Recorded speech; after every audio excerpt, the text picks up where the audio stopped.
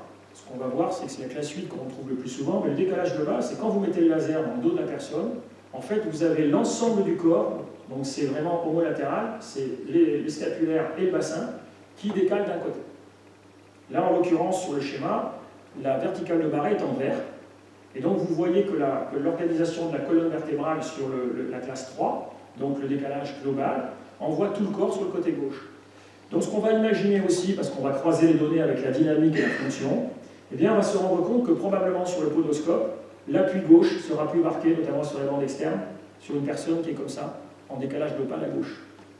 Et probablement que ce sera associé à une rotation horizontale de la gauche vers la droite, avec une jambe gauche qui sera plus forte et une jambe droite qui sera coordonnée.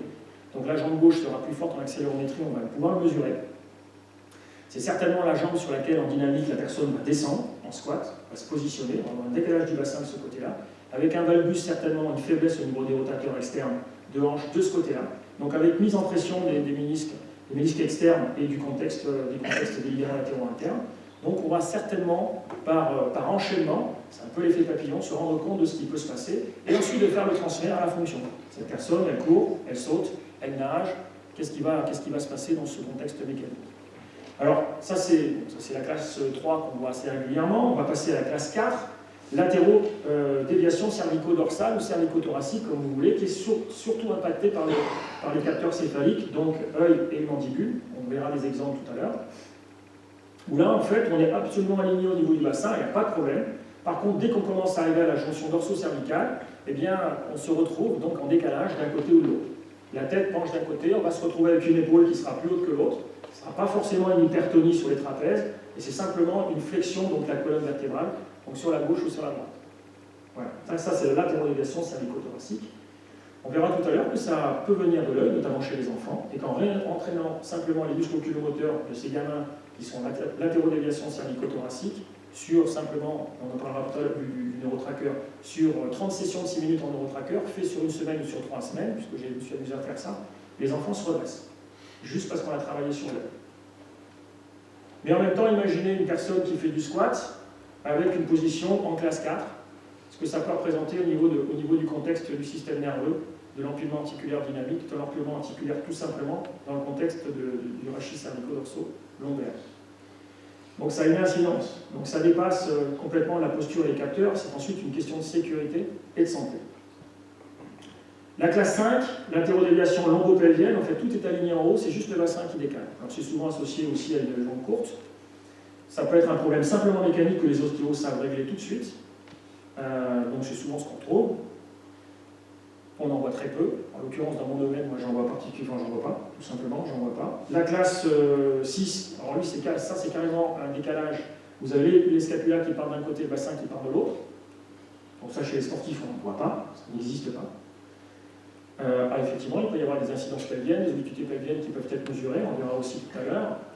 Une jambe courte, ça peut être le cas aussi. Ça peut être aussi dû à un choc. Il y a effectivement des capteurs qui sont impliqués là-dedans. Ça peut être très très compliqué, un genre de cas comme ça, mais en général, c'est pas sportif. Et puis ensuite, vous avez la latérodéviation avec une vraie jambe courte. Alors là, il ne s'agit plus de rééduquer les capteurs, il s'agit de mettre une canne, comme on le ferait sous une table qui a un pied qui est trop court. On ne réduit pas les capteurs, par contre, on va essayer de libérer les tensions musculaires asymétriques qui ont été compensées, qui ont été organisées par la compensation posturale, et on essaie de rééquilibrer tout doucement la verticale. Donc ça, dans le sport de haut niveau, j'en ai effectivement vu.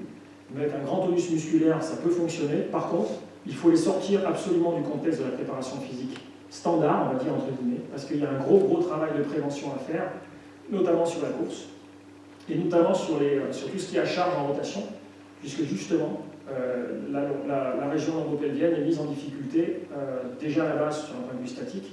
Si en plus c'est associé à une rotation horizontale et à charge, ça devient vite catastrophique. Donc ça sous-entend de réorganiser aussi toute la préparation physique. Enfin, la classification en classe 8, celle qu'on voit le plus, c'est celle qu'on retrouve le plus souvent, c'est une épaule droite qui passe devant, un bassin qui passe devant, ça peut être homolatéral, ça peut être croisé aussi, pourquoi pas. Donc c'est une rotation dans le plan horizontal. Alors est-ce que ça c'est grave? Mais non, parce qu'on en voit tous les jours, quasiment tous les gens que je croise ont une légère rotation dans le plan horizontal ou une rotation dans le plan horizontal qui est importante, mais quelquefois et très souvent sans douleur. Par contre, c'est pas parce qu'il n'y a pas de douleur qu'on ne va pas traiter, parce que j'ai un sportif non-douleur, ça va parce qu'il y a un bon tonus musculaire. Par contre, une rotation dans le plan horizontal, on va le voir pour un nageur, c'est un problème. Pour quelqu'un qui veut travailler en force, comme un volleyeur par exemple qui va se matcher, comme un handballeur par exemple, comme quelqu'un qui va devoir se propulser ou tirer, ou un boxeur, ça va poser un problème. Parce qu'il va y avoir perte de soutien, perte de point d'application, perte d'accélération aussi. Et ensuite, vous allez vous retrouver avec l'épaule avant qui va rapidement se décoapter dès que vous allez rentrer en salle de musculation, notamment sur le développé couché, qui est en plus pas fait, l'épaule n'est absolument pas faite d'un point de vue mécanique pour supporter le développé couché. Donc, si en plus on est dans une latérodéviation cervico-thoracique, une rotation dans le plan horizontal avec une épaule avant, et inévitablement, on va inflammer cet environnement. Chez un sportif, quasiment tous les sportifs, et notamment ceux qui sont liés aux membres supérieurs, quand on commence à rentrer dans l'inflammation sur ces capsules, là-haut, sur le long biceps, sur les épineux, etc., ça devient compliqué. Donc, c'est pas à prendre à la légère. En posturologie, donc, vous allez traiter les personnes qui viennent prioritairement parce qu'ils ont une douleur, parce qu'à travers la verticale de l'arrêt, ils se retrouvent dans une dynamique où ils sont... je vais aller stopper. À la verticale de l'arrêt, donc s'il y a une douleur et qu'à la verticale de l'arrêt, on n'est pas aligné, on rentre dans une des 8 classifications, on va traiter bien évidemment. S'il n'y a rien à la verticale de l'arrêt, c'est-à-dire que la verticale de l'arrêt est droite, il n'y a pas de plan scapulaire antérieur, pas de plan scapulaire postérieur, à la limite, on n'a pas besoin de traiter s'il ne se passe rien. Par contre, quand on s'agit d'un sportif, il va falloir immédiatement renvoyer ça dans le contexte de la fonction, essayer par la prise en charge, faut-il encore connaître ce qui va se passer dans la prise en charge d'un sportif, essayer de faire le lien avec chacune des spécificités de cette activité pour se rendre compte ce qui peut mettre en danger le contexte mécanique ou pas. Voilà. Donc ça, c'est ce qui me pousse vers faire l'analyse posture-dynamique, puisque bien évidemment c'est mon boulot, donc c'est important. Alors la recherche des capteurs, c'est assez simple, je vous ai parlé des 3 capteurs prioritaires, qui sont les capteurs céphaliques, mandibulaires, visuels et podal. Donc on va aller d'abord sur le podoscope, et on va se positionner tout doucement, enfin, on va se positionner tout à fait normalement sur le podoscope, comme vous le voyez ici à gauche.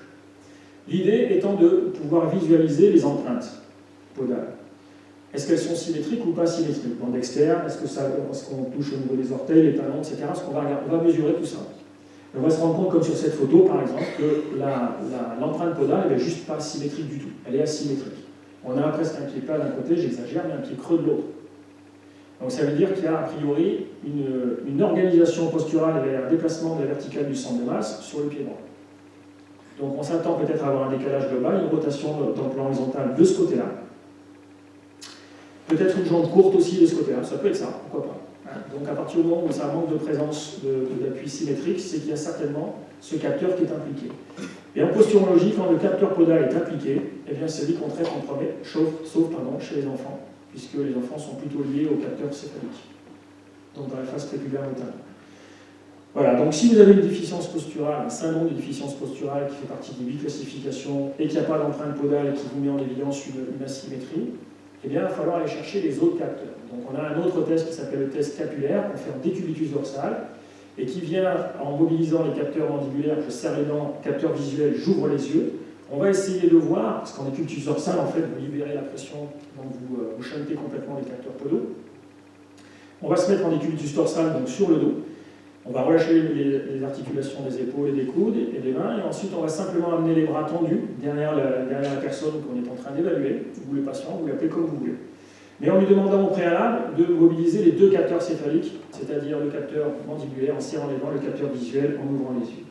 Et puis vous leur demandez simplement de tendre les mains derrière, et en fait c'est vous qui allez tirer sur les bras et amener les deux mains avec les doigts tendus. Et en fait ce qu'on obtient, eh bien ce qu'on cherche, c'est une symétrie. C'est-à-dire qu'on a tous les doigts qui s'alignent de manière symétrique. Et puis si effectivement on a une main qui est plus courte que l'autre, a priori, c'est-à-dire qu'on a quasiment une phalange de différence, ça veut dire que certainement de ce côté-là, on a un tonus musculaire qui s'est organisé, on ne sait pas encore pourquoi, il y a un capteur qui est asynchrone, un tonus musculaire qui s'est organisé pour empêcher l'épaule de se mobiliser. Et donc ce qu'on va chercher maintenant, c'est le capteur qui est à l'origine de ça.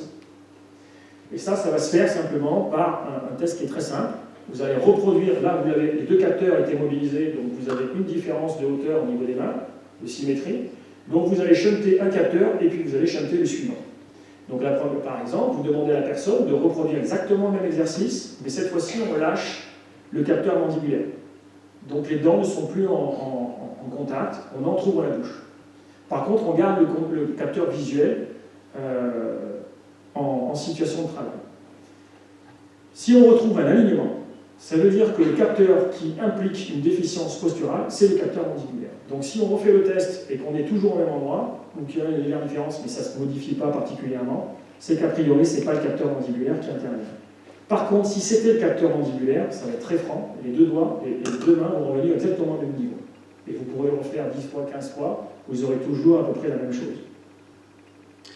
Donc dans ces cas-là, vous faites aussi la même chose avec le capteur visuel, mais dans ces cas-là, quand vous avez shunté le capteur, par exemple visuel, et que vous avez à nouveau une symétrie, c'est que c'est le capteur visuel qui est impliqué. Donc là, on sait que le capteur visuel sera traité. Comment on va traiter le capteur visuel? Eh bien, on va aller chez un orthoptiste qui va travailler sur la rééducation spécifique des muscles oculomoteurs.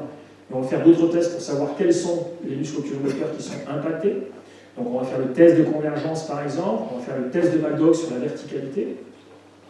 On va aller chercher tous ces tests-là pour essayer d'identifier, bien par exemple le test de convergence, on vous demande de suivre un stylo, le point d'un stylo avec vos 2 yeux, puis normalement les 2 yeux doivent converger, se positionner avec une symétrie et repartir dans l'autre sens quand vous éloignez le stylo.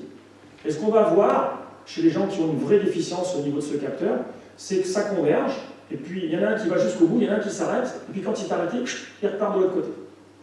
C'est assez troublant, à première vue. Les gens ne le sentent pas forcément, mais l'œil s'en va. Et les gens essayent de travailler là-dessus, et ça ne marche pas. Donc ça peut être bilatéral, on peut avoir la même problématique, c'est qu'aucun des 2 yeux ne converge.